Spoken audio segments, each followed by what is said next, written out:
welcome back to Real Reviews. This is Cody Williams, and we're here to talk about the movie Black Adam.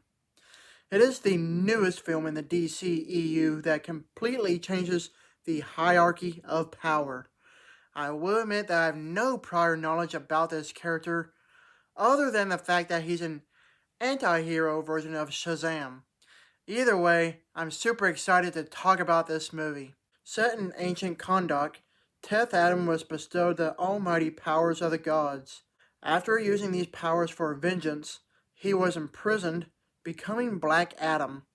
Nearly 5,000 years have passed, and Black Adam has gone from man to myth to legend. Now free, his unique form of justice, born out of rage, is challenged by the modern-day heroes who form the Justice Society. I have to say that this movie was just alright. I still had some fun regardless, but still.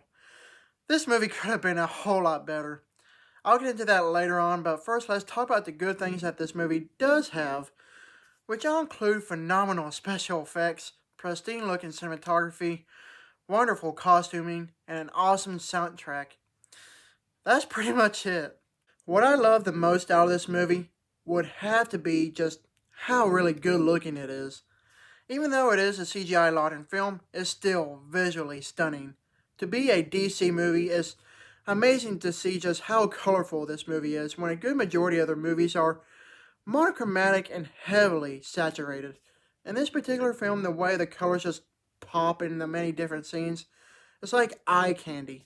Could have gone without the overused slow motion sequences, but with the astounding camera work involved, it is a beautiful film. Going hand in hand along with the visuals, the many CGI special effects aren't bad looking at all.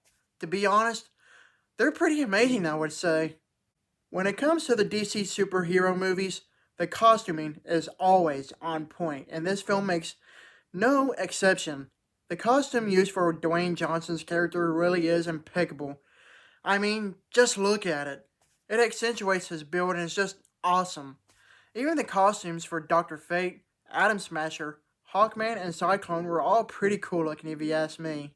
As for the story itself, it's nothing impressive by any means because it's just hollow. Even after watching the movie, I couldn't tell you what it's all about. To me, this just feels like your average run-of-the-mill anti-hero film.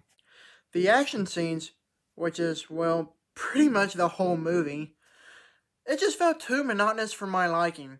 I do like some good action, don't get me wrong, but there's just too much of it going around and the film loses any sense of actual danger. What the movie is in dire need of is breathing room. Use that time to help develop the character a little bit more so the audience can have some actual emotional attachment towards the character. Even Black Adam himself as a character was hollow as well. Acting-wise, is Dwayne Johnson just playing himself like in every other movie he's in, but he's still fun regardless.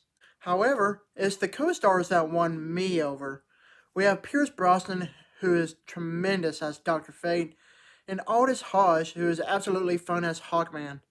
It's both of them that really made the movie extra enjoyable for me, at least. Other than that, this movie is just meh. I wanted to like this movie, I really did, but this movie just didn't quite do it for me. Overall, Black Adam is a rather unfortunate misfire of a film that only favors flash over substance. The movie had the potential to be something great, but it clumsily stumbles in quality in regards to the script as the film goes on. It's not a downright terrible movie, but there is a lot of room for improvement. If anything, this movie is just a little bit above average at best. Oh, and also, make sure to stick around after the movie's over for an awesome post-credit scene that is better than the actual movie itself. I give this movie a C+. Thank you for watching, and don't forget to like and subscribe to my channel to keep up with my real reviews.